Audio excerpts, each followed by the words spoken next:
Hello, lovely podcast people, and welcome to another episode of Not Another Nutrition Podcast. And this is part 3, hopefully the final part, I guess, of my kind of sugar podcast series. And I'm specifically, we've deviated a little bit away from sugar specifically, more into sugar addiction, and then to food addiction, whether or not that's a thing, eating addiction maybe as a better terminology, and into cravings. So this episode, I'm going to talk about cravings. And after podcast 2, I asked on my Instagram post just for people to submit some questions if they had any extras, once I knew this was going to be a multiple part series. And I got these questions. How can we actually reduce sugar cravings? Why is it so hard to not have sugar cravings? Why do they never disappear? Why do I always crave? I've actually annotated that one. I'm not going to read it out, but I wrote something quite blunt.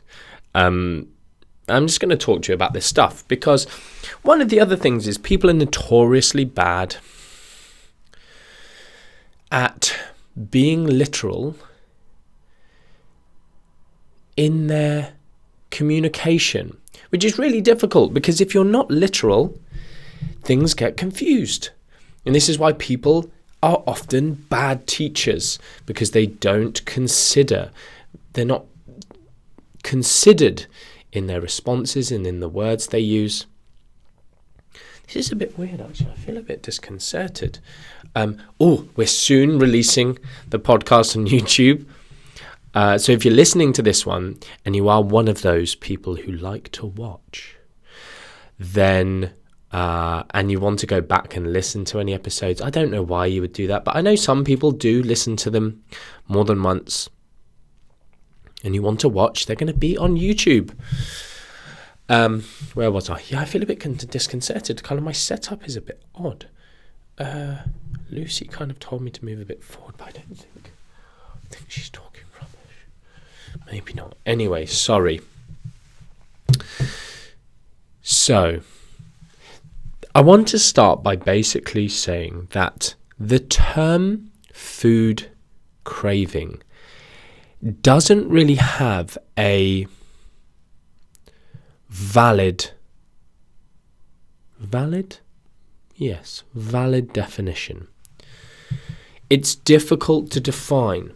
It's very well used colloquially and in the research, but it's not well defined. So please bear that in mind for one instance. Secondly, the point I was making just before, was that people are talking about, why do I have these sugar cravings? But one of the things I'm going to talk about in this episode is particularly chocolate cravings. There's a funny study about chocoholics, and a few different studies. There's one, I think I might have mentioned it last episode, and I probably didn't go into many details about they deprived people of chocolate or vanilla, which is just funny. I don't know. There was reasoning behind their methods, which I won't bore you with. Anyway, so people go, why do I get sugar cravings, and then talk about chocolate? Well, you're not craving sugar. You're either craving chocolate or you're craving highly palatable, high sugar, high fat foods that taste amazing, that have been designed to taste to make you want more. I don't know why my mind's gone somewhere with that. Designing the taste of something so people want more of it. Anyway, where was I? So, where to start with this? I think where I want to start with it is I want to be really practical, right? Why do I crave? Just reading these questions. How do we actually reduce sugar cravings or any cravings? Why is it so hard not to crave? So there's a few things to unpack here. The first thing I want to unpack is there will be different reasons for different people. Physiological or psychological environmental cues, etc., etc. So I never want to be reductionist. I never want to oversimplify complex issues. And I want to try and at least unpack a few things, because one of the things that I scribbled down was going back to this individual differences thing. And I want my podcast to be something that empowers people rather than confuses them or gives them one answer. And unfortunately, my podcast therefore won't be useful and won't go viral, because most people, in my opinion, I guess, are lazy. But as humans, we are somewhat designed to take the easiest path. And it's unfortunate, because often the easiest path just leads to no answers or no progress. So anyway, hopefully people, and often this is why in my career actually as a practitioner, very often by the time I worked with someone, they had messed themselves up so much that it just made everything a million times more difficult, because they had gone off and tried to do things themselves, or they had gone and seen a stupid personal trainer in London who was using skin fold calipers to assess their hormones and give them herbs, and I mean, it's not even a simplistic method, but it is a one size fits all. If you pay me this much money, I will give you the ultimate plan of herbs and dietary patterns and exercise, and it screwed them. Anyway, where was I before I went on a rant about these scumbags? So, why do we crave? What are we craving? So there's a few things. In the fitness industry, just going to mute. In the fitness industry, there is also an issue with people being obsessed with looking a certain way.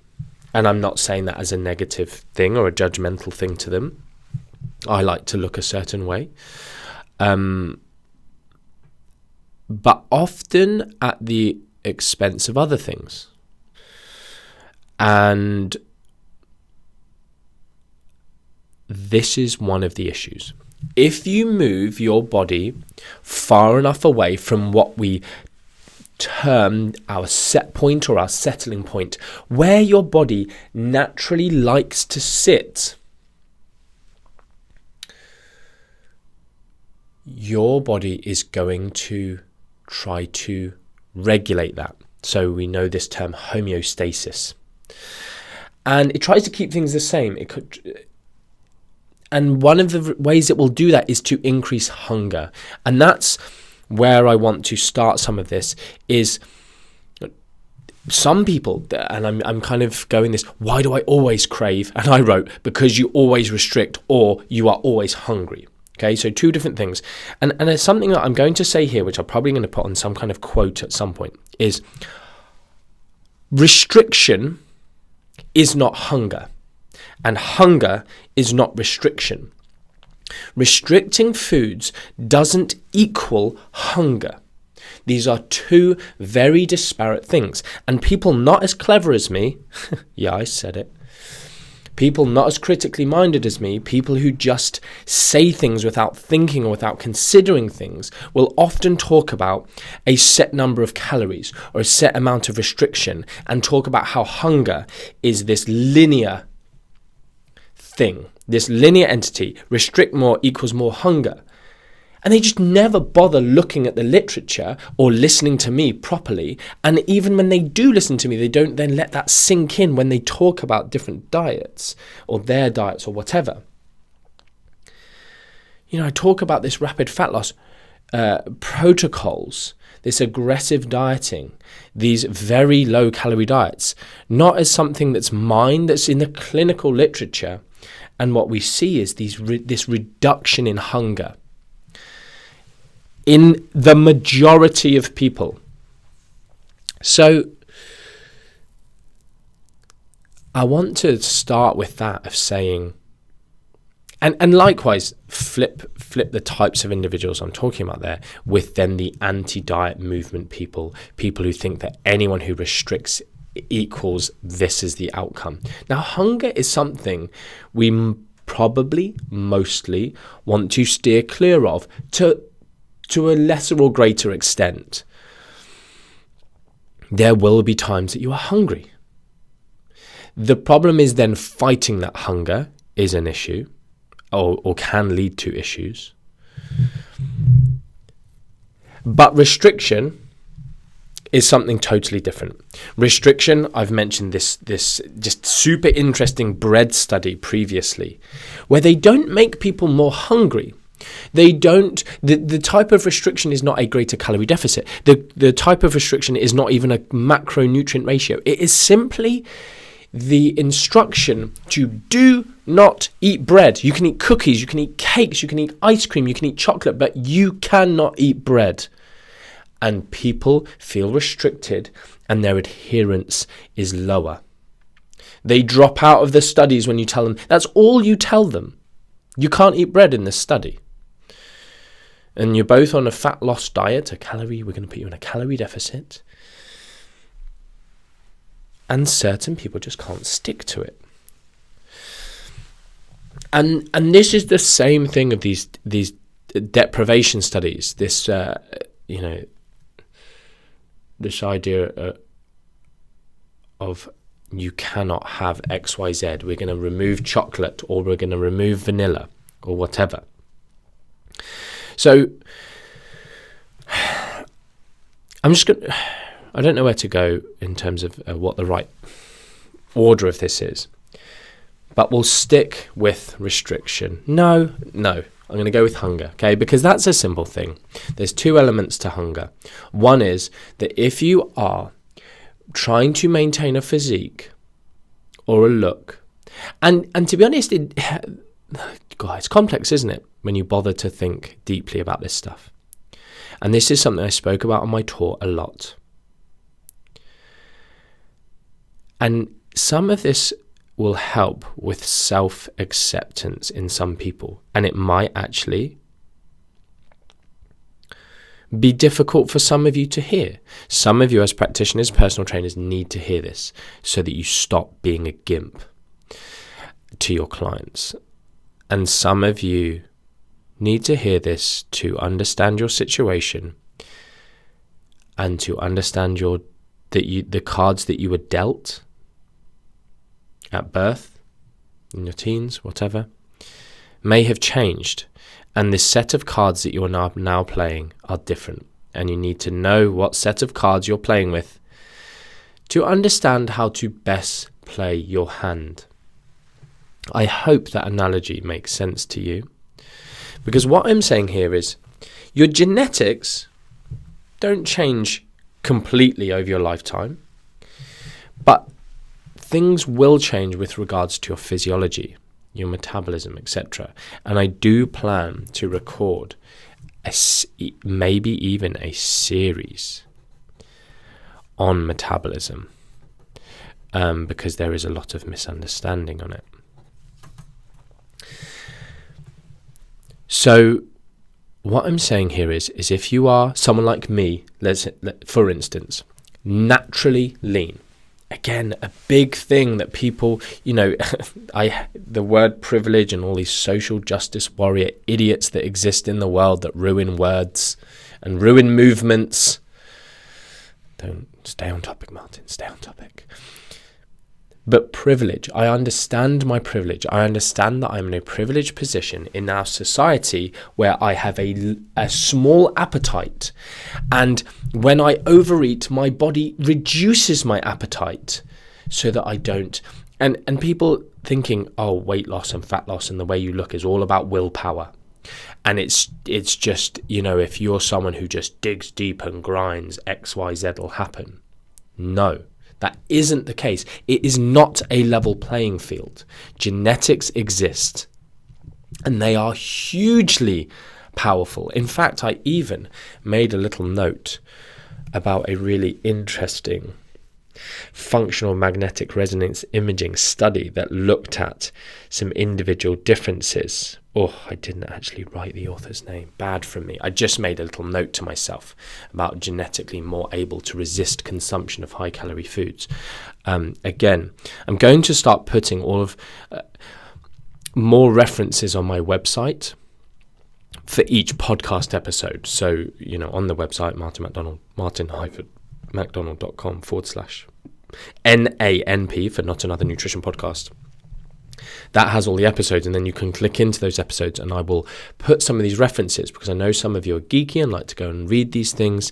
And if there's ever anything else that I put there, interesting articles or links to other podcasts or anything, I'll put it there so it's a nice place for reference. Anyway, so I will put that study link up there. Hopefully. Anyway, so going back to hunger. Someone like me, I can then forcibly reduce my body fat, body weight down, and I will move, if you consider where I am now, and then I'm an elastic band, and you pull that elastic band, hold an elastic band between your two hands. If you're walking along doing some cardio and outside, walk along the street, put your hands out in front of you as though you're holding an elastic band. Right hand holding the right hand, left hand holding the left hand. Keep your right hand where it is and pull the elastic band with your left hand away from your right hand. That is a good analogy for your body moving away from its set point. And what happens as you pull the body away from the set point? The tension increases and the drive to go back to where it was increases. Interestingly, sometimes I use this same analogy with regards to diets. It's not how fast I move that rubber band away. If you don't know this, go and get a rubber band. See how far the rubber band fires. When you pull it slowly to the same point or quickly to the same point, it will end up in the same place, roughly. The reason being is it's how far you've pulled it away from that point. That changes your physiology. There are adaptations within your metabolism. Your hunger increases. Your metabolism slows. Both of those things. Your reward for food maybe changes.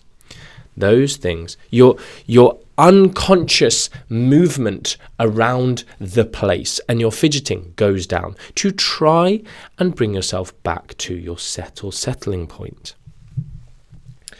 So,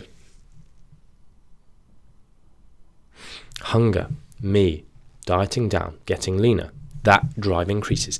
Now put someone who naturally, for whatever reason, is sitting at a higher body weight. Now, I'm not saying that people can't ever get back down to their original weight, but it does become harder to varying degrees based on the individual. That's something I'm going to talk about in this metabolism podcast. And I'm labouring this a bit too much. My point is someone who has a much higher body fat percentage than me naturally will call it. They've been driven there. When I don't pay attention to my food, I will naturally sit in and around a figure. Someone else will naturally sit with a higher percentage body fat in and around a figure, right? When we're putting roughly the same amount of effort and giving as much attention to the way we eat and the way we exercise, I can not pay any attention to my diet, eat completely ad libitum, succumb to all of my hedonic desires, and not be the same body fat percentage as someone else. Hopefully you understand. It's a very, very, very basic premise, but see, people seem to forget that when discussions come to whether, when they basically put fat loss down as a purely willpower related thing. So bearing that in mind, the reason I started talking to you about this is I was talking about someone wanting to look a certain way. Now, for some people, they still don't look the way they want to look, but they still have the same increase in hunger and therefore the impacts this has on the brain. that's someone who's looking super lean. Whereas me getting super, super lean and gaining some body fat, how I look back to how I look now, I won't get the same judgment, the societal judgment. I won't have necessarily the same feelings of failure as someone who is a higher percentage body fat who wants to lose weight and then regains it back to where they are. We both have had this same willpower, they're both same morality, they're both amount of grind or not grind, or giving up or not giving up, but they got more judged because I went from 16% body fat to 10% and back to 16, and they went from 30 down to 22 and back to 30, for instance. So bear that in mind. So hunger increases to varying degrees based on the individual with weight/fat loss.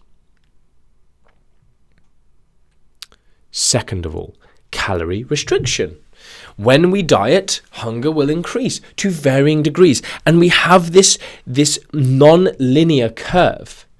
It might be that we have a U-shaped curve where the amount of calorie deficit, as it increases, our hunger maybe increases to some extent, and then at a point it almost has a drop-off. Maybe it's not a U, it's like a catastrophe theory falling off the cliff, as in hunger just goes boom. You know, my calorie deficit is 500, I'm hungry. 1,000, I'm more hungry. 1,500, I'm really hungry. 2,000, bam, no hunger. As I've discussed many a time in previous podcasts, if you've not listened to them. So bearing that in mind, hunger is not restriction. Restriction is not hunger. And when we come onto this topic of cravings, this is important. Because when we are hungry, again, let's talk a bit more about acute hunger in a daily environment. This is why when we get people discussing people with disordered eatings, binge eating tendencies, we maybe want to, and the problem is they make these absolute things. Everyone should eat a very regular meal pattern and no one should ever skip meals and blah, blah, blah. And it's just polarizing statements because we know they're wrong about 100% of the population. You know, they're not talking about 100% of the population. They're only talking about a small percentage of the population. But they are correct that maybe people who are having these binge tendencies need to... Sorry, I just need to turn off my heater. Alexa, I'm hot. Yes, I am. Good, huh? Little routine. I say I'm hot. She changes the thermostat down to... And my heating's gone off. I also had an extra heater because it was cool in here. Sorry. Back on topic. These individuals who have these binge tendencies, we probably want to keep them away from getting starving hungry or even too hungry, even to the point where we might recommend that they eat on a regular schedule and to try and get them to eat before they get hungry. And one of the reasons this is we have this almost disparate... Do you want to know what that means? Alexa, what is the definition of disparate? Disparity is usually defined as lack of similarity or equality, inequality, difference. So, this disparate increase in how much we want junk food versus just food in general. Again, I'll link to some of the studies that talk about this. They're quite complex studies. Lots of discussion of the amygdala and prefrontal cortex and all these different areas, hypothalamus in the brain. But what we understand is that when we get really hungry or we're fasted or these kind of things, when we look at food, junk food or less high calorie food, and actually they also compare it to like looking at cars and planes and stuff like that, scenery, landscapes, we get this massive increase in desire to eat and activation of these centers where we're anticipating the pleasure. So it's not just that we get hungry and actually our overall desire to eat goes up. It's actually a disparate increase in wanting of high calorie dense, junky foods, donuts, this, that, and the other. So we maybe want to stay away from hunger in that way as well. Hunger will increase these cravings, these feelings of whatever you might deem to be craving. So you've got two things: a chronic increase because you are keeping your body fat low, or a transient acute craving because you're just hungry. So there's two things. Fast forward to restriction. And this is what a lot of the industry and people need to get more clued up on, is this craving. It's not this, I'm addicted, I need it, I crave it. It's not the same. And unfortunately, there's lots of issues because we compare foods and sugar and whatever, chocolate, to things like alcohol, and there's very different things going on with these substances, how they affect our physiology, the kind of dependency they create, and again going towards like opiates and drugs like that, when people are comparing sugar to cocaine or junk foods to cocaine and stuff like that. So, and there's this good paper, who is it? Polivy, someone like that. I'll link that one for you when I find it. That was really cool because they go into this and they talk about this circular logic, where essentially you go, and there's so much circular logic in lots of nutritional aspects. Lots of the anti-diet gimps again have this. Do they use circular logic? Maybe I'm more thinking about people like Fung in fasting and keto gimps, where they essentially talk about theirs is a more circular logic with regards to insulin resistance and carbohydrates. And anyway, I'm not going to go into that. This circular logic is essentially, cravings are often defined or studied from the aspect of we basically infer that someone craves a food when they eat a lot of it. Okay, so just think about that. You eat a lot of that food, therefore you crave it a lot. I'm not saying that's the case. That's what is used as one of our methods. And then we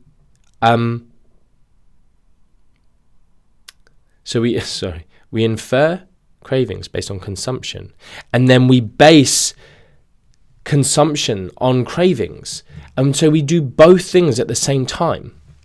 And so therefore that's what's called circular logic. So we're saying this person must crave this food because they eat a lot of that food. And they eat a lot of that food because they crave it. It doesn't work. It's circular logic. If you put something like that into an Excel spreadsheet, it says you have got a circular logic, something or other. Do you want to? I don't know. Anyway, so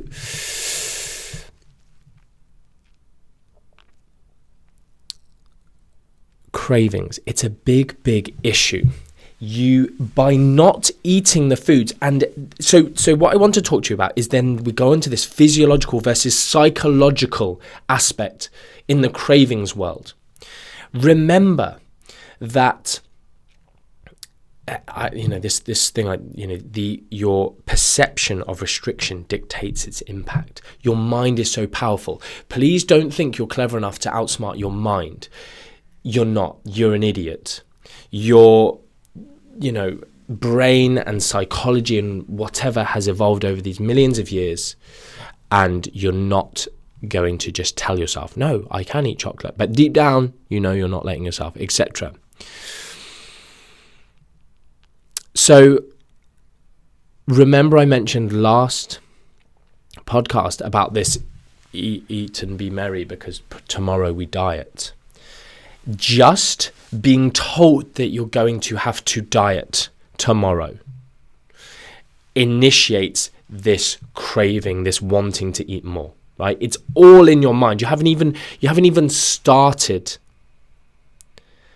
restricting, and it's already having an impact. And that impact is greater in people who have a history of dieting and this, that, and the other. And so how do you get away from chocolate and junk food and sugar cravings? Don't be hungry. Don't judge yourself for eating them, and just flipping eat them. I would not say I crave sugary foods, but I am a complete sweetaholic. I will, like in the Chocoholic study, I think the average intake was 12 60-gram chocolate bars a week. I mean, that doesn't seem like loads to me. I would maybe eat one a week, but I'll regularly eat 160 grams of squashies a day, a bag a day, minimum.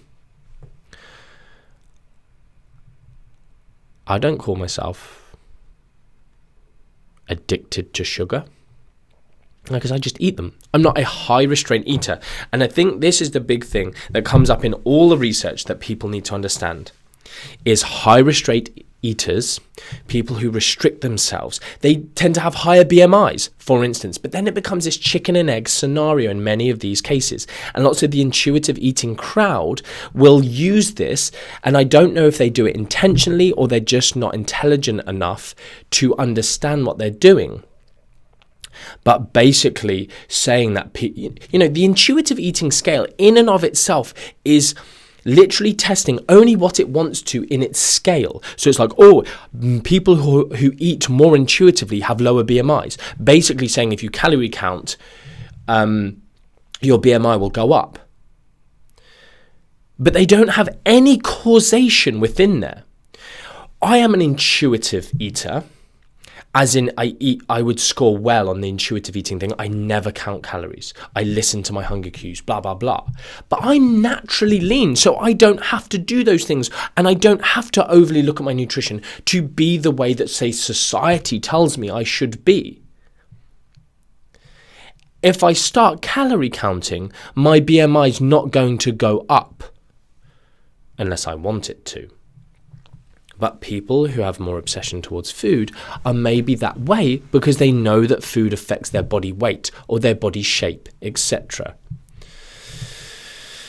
So we have these chicken and egg scenarios. But one key thing when people have disordered eating patterns, and one of the reasons I like things, the psychological aspects, the compassionate therapy, therapeutical things, like intuitive eating when it's not done in this dogmatic approach, is just stopping people dieting. How can you stop craving?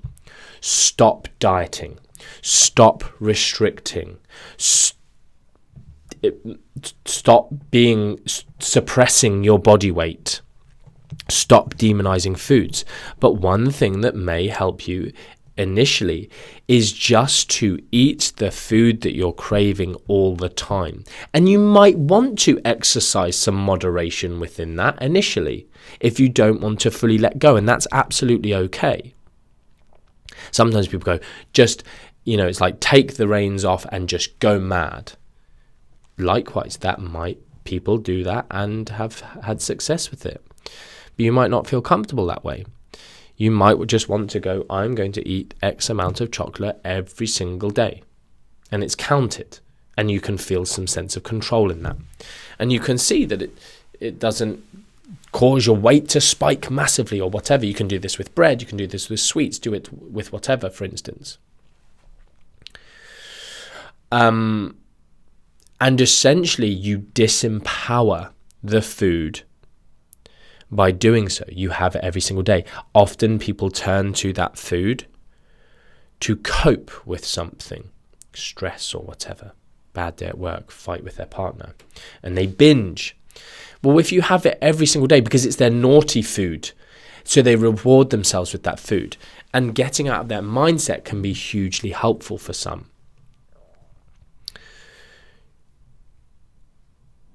And some of this stuff is ingrained from being as a child. I should maybe talk about that a bit more, about rewarding or comforting too often with junk food. It's very, very easy when you've got a child that you love unconditionally, crying and crying and crying, and you're so sad for them. You just say, "Oh, look, do you want some of this chocolate? Do you want some of your favourite sweets?" And then you just do it every single time. You can create some behaviours and some psychological patterns.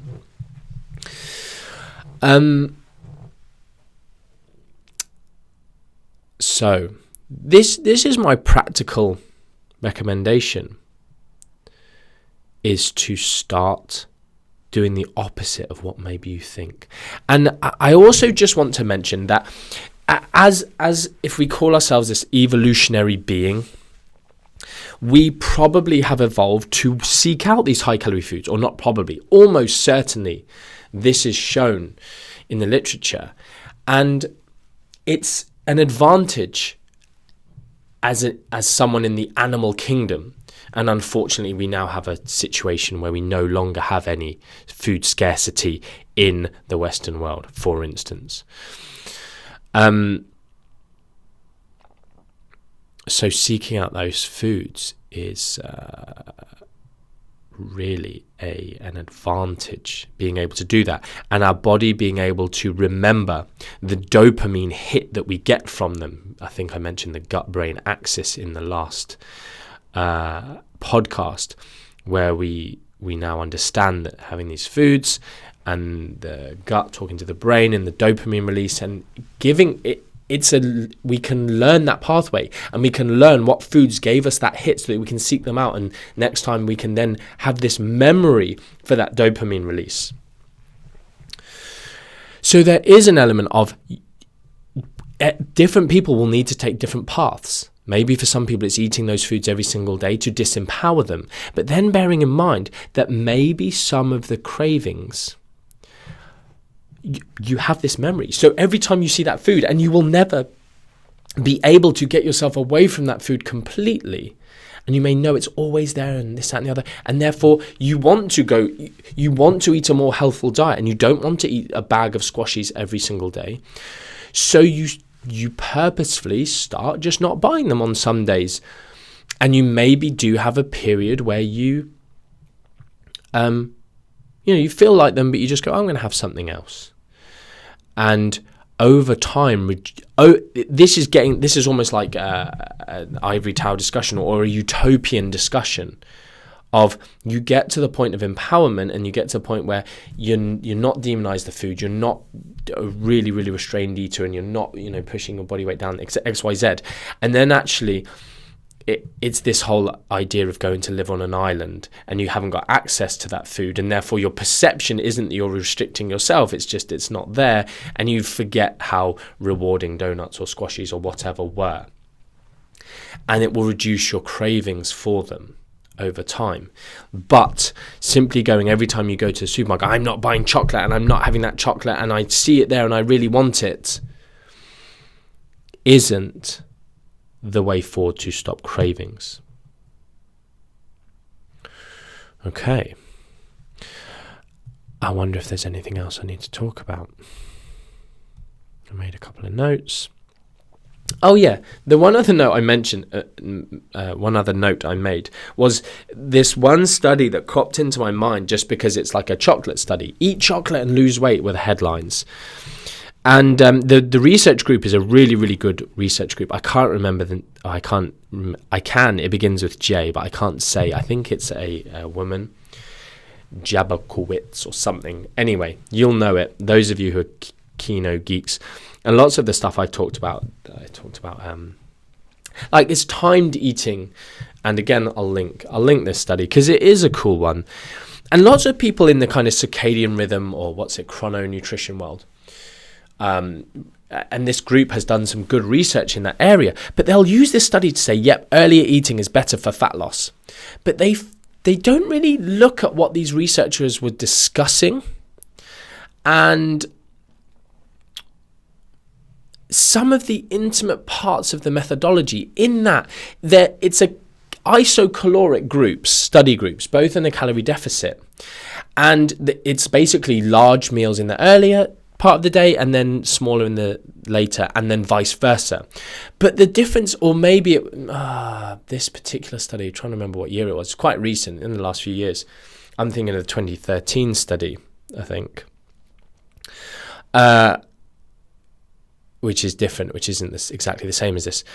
So it might actually be just a calorie deficit and maybe more spaced meals. The key thing about the large breakfast study is they were like high protein, high carbohydrate breakfast with dessert foods. So the whole thing was like eat chocolate cake at breakfast and lose more weight. Now this study, I think they did a weight loss period of about, I want to say 16 weeks. It might have been 12. Roughly 3 or 4 months. But then they did this follow-up for 32 weeks, I can remember specifically. So what's that? Roughly 8 months, right? So it's a year-long study. But in the short term in this study, they didn't really see any differences in that weight loss period. So people going, and I'm not saying this isn't the case, because there are some interesting things about chrononutrition and maybe slight differences, similar with sleep. You might get slight differences in body composition at the end of a diet. Certainly if you massively sleep restrict and you go on a fat loss period, the majority of subjects will lose slightly more lean body mass during that calorie deficit phase. So yeah, there's small differences, but lack of sleep isn't causing weight loss to stop, which is what some people take it to mean. And again, so there aren't these big differences. The difference is then I think in the follow-up period, the group which had these large breakfasts and was having cake for breakfast continued to lose more body fat. Quite a lot. I can't remember off the top of my head, let's say like 10 plus pounds in not loads, but a significant amount, 10 to 12 pounds in the following 32 weeks. But the other group put on, and I'm sure it was 20 plus pounds back on. So they end up like 30 pounds different at the end of the study. So it's like, look, if you eat a large breakfast, you will lose. But if you actually read the researchers talking about, they talk about these psychological cravings. So one group is told, eat that junk food that you love first thing in the day. Don't restrict yourself. And they get these hugely disparate results between the two groups with, what's seemingly a relatively small difference when you see that the calories that they're told to eat are the same. So it's interesting, right? Oh, Alexa, stop. It's telling me to go pick up the babies from school. What perfect timing. What an absolute gem. I don't know how long I've spoken for. Much longer than I expected, actually, because I did not think I'd be hearing that timer. Anyway, I hope you've enjoyed this.